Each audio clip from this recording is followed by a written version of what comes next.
Hello അസ്സലാമു അലൈക്കും, welcome back to my channel. അങ്ങനെ വീണ്ടും ഞാനൊരു വീഡിയോ ആയിട്ടാണ് വന്നിരിക്കുന്നത്. എൻ്റെ കഴിഞ്ഞ വീഡിയോയിൽ ഞാൻ പറഞ്ഞിട്ടുണ്ടായിരുന്നു എൻ്റെ കസിൻ്റെ എൻഗേജ്മെൻ്റ് ആണെന്ന്. അപ്പോൾ അതിന് വേണ്ടിയിട്ട് ഞങ്ങൾ റെഡിയാവുന്ന വീഡിയോസും പിന്നെ ബ്രൈഡിന് കൊടുക്കാനുള്ള ഹാമ്പേഴ്സൊക്കെ പ്രിപ്പയർ ചെയ്യുന്നതും അതിന് വേണ്ടിയിട്ടുള്ള പേർച്ചേസും കാര്യങ്ങളൊക്കെയാണ് ഇതിൽ ഉൾപ്പെടുത്തിയിട്ടുള്ളത്. അങ്ങനെ ആദ്യം തന്നെ ഞങ്ങൾ പോകുന്നുള്ളത് ചോക്ലേറ്റ് ഹാമ്പറൊക്കെ ഉണ്ടാക്കാൻ വേണ്ടിയിട്ടുള്ള ചോക്ലേറ്റ്സ് പർച്ചേസ് ചെയ്യാനും നട്ട്സ് പർച്ചേസ് ചെയ്യാനും ഒക്കെയാണ്. അങ്ങനെ നമ്മൾ ചോക്ലേറ്റിൻ്റെ പരിപാടിയൊക്കെ കഴിഞ്ഞു. ഇനിയിപ്പോൾ എനിക്ക് വാങ്ങാനുള്ളത് ഫ്രഷ് ഫ്ലവേഴ്സാണ്. ഞാൻ ഓൾറെഡി അവരെ വിളിച്ച് സംസാരിച്ചിട്ടുണ്ട്. കാരണം ടൈം ഓൾറെഡി ഒരു 9:30 ഒക്കെ ആയിട്ടുണ്ട്. അവർ 10 o'clock ക്ലോസ് ചെയ്യും എന്നാണ് പറഞ്ഞത്. അപ്പോൾ ഈ ഷോപ്പിൻ്റെ അടുത്ത് തന്നെയാണ് ആ ഒരു ഫ്ലവർ ഷോപ്പും കൂടി ഉള്ളത്. അങ്ങനെ നമ്മൾ ബില്ലൊക്കെ പേ ചെയ്തിട്ട് ഡയറക്റ്റ് ആ ഫ്ലവർ ഷോപ്പിലേക്കാണ് പോയത്.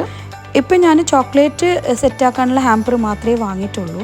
ഇനിയിപ്പോൾ ഡ്രസ്സിൻ്റെ ഹാമ്പർ, ചെരുപ്പ്, ഫാൻസി അതിൻ്റെയൊക്കെ ഹാമ്പർ സെറ്റ് ചെയ്യണം. പക്ഷെ അത് സെറ്റ് ചെയ്യണമെങ്കിൽ എനിക്ക് ആ ഡ്രസ്സും ചെരുപ്പൊക്കെ കിട്ടണം. അത് കിട്ടണമെങ്കിലോ ചെക്കന് നാട്ടിൽ നിന്ന് എത്തണം. അപ്പോൾ ചെക്കൻ ഇന്ന് പുലർച്ചെ 3 മണിക്കാണ് എത്തുന്നത്. അപ്പോൾ അവനിവിടെ എത്തിയിട്ട് അവൻ്റെ കയ്യിലുള്ള ഡ്രസ്സും ഇതൊക്കെ നോക്കിയിട്ട് വേണം ഇനി എനിക്ക് അതിനുള്ള ഹാമ്പറും കൂടി അറേഞ്ച് ചെയ്യാൻ വേണ്ടിയിട്ട്. അങ്ങനെ പിറ്റേന്ന് തന്നെ രാവിലെ ബാക്കിയുള്ള സാധനങ്ങളൊക്കെ വാങ്ങാൻ വേണ്ടി ഞാൻ പോയി. ഒരുപാട് വീഡിയോസ് ഒന്നും എടുക്കാൻ പറ്റിയിട്ടില്ല, ബിക്കോസ് നമുക്ക് അതിനുള്ള സമയം ഉണ്ടായിരുന്നില്ല. അങ്ങനെ ബാക്കിയുള്ള സാധനങ്ങളൊക്കെ വാങ്ങിയിട്ട് നേരെ ഞാൻ വീട്ടിൽ പോയി. അങ്ങനെ നമ്മൾ ഹാമ്പർ റെഡിയാക്കാൻ വേണ്ടിയിട്ടുള്ള ചോക്ലേറ്റ്സും അതിന് വേണ്ടിയിട്ടുള്ള എന്താ പറയുക ബൊക്കയും ഒക്കെ നമ്മൾ റെഡിയാക്കുന്നുണ്ട്. അപ്പോൾ ഞാൻ ഫസ്റ്റ് കിച്ചണിനാണല്ലോ ഒന്ന് സെറ്റ് ചെയ്തത്. കാരണം കുട്ടികളൊക്കെ ഉറങ്ങുന്നത് കൊണ്ട് ഞാൻ വിചാരിച്ചു ഇവിടുന്ന് തന്നെ സെറ്റ് ചെയ്യാമെന്ന്. കാരണം അവർ എണീറ്റ് കഴിഞ്ഞാൽ പിന്നെ ഹാമ്പറിൽ ഒരു ചോക്ലേറ്റ് പോലും ബാക്കി ഉണ്ടാവില്ല. ഓൾമോസ്റ്റ് ഒരു 3 to 4 hours എടുത്ത് എനിക്കുള്ള ഹാമ്പർ ഒന്ന് സെറ്റ് ചെയ്യാൻ. നമുക്ക് ഒട്ടും സമയമില്ല. കാരണം നമുക്ക് 5 മണിയാകുമ്പോൾ ഇവിടുന്ന് ഇറങ്ങണം. കാരണം നമ്മൾ ഈ ഫങ്ഷൻ നടക്കുന്നത് അജ്മാനിലാണ്. അപ്പോൾ ഇന്ന് സൺഡേ ആയതുകൊണ്ട് തന്നെ ഭയങ്കര ട്രാഫിക്കൊക്കെ ഉണ്ടാവും. അതുകൊണ്ട് നേരത്തെ തന്നെ പോകണം. അങ്ങനെ നമ്മൾ ഹാമ്പേഴ്സൊക്കെ അടിപൊളിയായിട്ട് തന്നെ സെറ്റായിട്ടുണ്ട്. ഇനിയിപ്പോൾ ഏകദേശം ഒരു 4:30 ഒക്കെ ആയിട്ടുണ്ട്.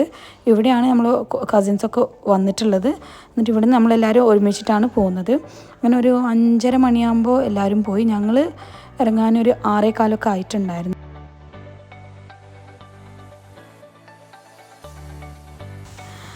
അങ്ങനെ നമ്മൾ കുറച്ച് ഹാമ്പേഴ്സിൻ്റെ ഫോട്ടോസ്, ചെക്കൻ്റെ ഫോട്ടോ ഒക്കെ എടുത്തിട്ട് ഇപ്പോൾ റൂമിൽ നിന്ന് ഇറങ്ങിയിട്ടുണ്ട്.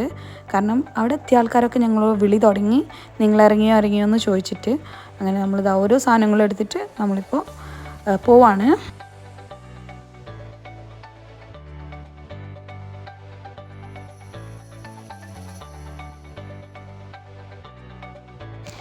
അങ്ങനെ നമ്മളിപ്പോൾ ഹോട്ടലിൽ എത്തിയിട്ടുണ്ട്. പെണ്ണിൻ്റെ ആൾക്കാരൊക്കെ നേരത്തെ വന്ന് കഴിഞ്ഞിട്ടുണ്ട്. നമ്മളെ ഫാമിലിയിലും കുറച്ച് ആൾക്കാരൊക്കെ അവിടെ എത്തിയിട്ടുണ്ട് ഓൾറെഡി. ഇനിയിപ്പോൾ ഞങ്ങൾ കാസർഗോട്ടെ എൻഗേജ്മെൻ്റ് ഒന്ന് കണ്ടുപോവാം. ഈ ഒരു വീഡിയോയിൽ നല്ല അടിപൊളി സോങ് ഉണ്ടായിരുന്നു. പക്ഷെ എനിക്കത് ഇടാൻ പറ്റിയിരുന്നില്ല. കോപ്പിറൈറ്റ് ഇഷ്യൂ കാരണം എനിക്കത് ഡിലീറ്റ് ചെയ്യേണ്ടി വന്നു. അപ്പോൾ ഈ എൻഗേജ്മെൻറ്റ് വീഡിയോസ് നിങ്ങൾ ഈ ഒരു മ്യൂസിക് വെച്ച് തന്നെ കാണേണ്ടി വരും.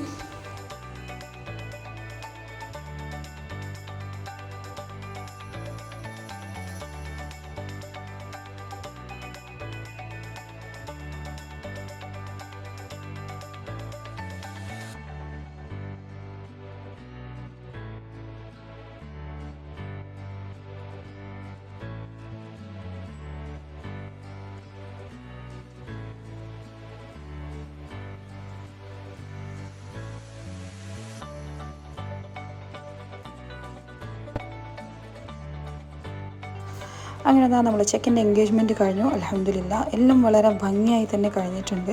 നിങ്ങൾക്കെല്ലാവർക്കും ഞങ്ങൾ ഈ ഒരു വീഡിയോ ഇഷ്ടപ്പെട്ടാൽ ലൈക്ക് ചെയ്യുക, ഷെയർ ചെയ്യുക, കമൻറ്റ് ചെയ്യുക. സബ്സ്ക്രൈബ് ചെയ്യാതെ കാണുന്നവരുണ്ടെങ്കിൽ സബ്സ്ക്രൈബും ചെയ്യുക. അപ്പോൾ ഇനിയും നല്ല വീഡിയോസും വ്ളോഗ്സും നല്ല അടിപൊളി റെസിപ്പീസുമായിട്ടും വീണ്ടും വരുന്നത് വരെ അസ്സലാമു അലൈക്കും. Stay safe. ബൈ.